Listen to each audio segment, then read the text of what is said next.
కుటుంబం కొరకు, పిల్లల కొరకు ప్రార్థన చేస్తున్నాడు.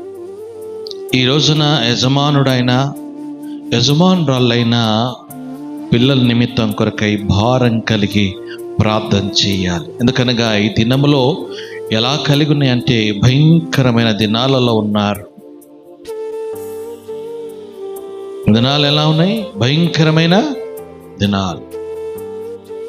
పిల్లలు ఒకవేళ పనికి కానీ, కాలేజీకి కానీ, స్కూల్ కానీ, డ్యూటీకి కానీ వెళ్ళి తిరిగి వచ్చే వరకు నీ ప్రార్థనలో కలిగి ఉండాలి.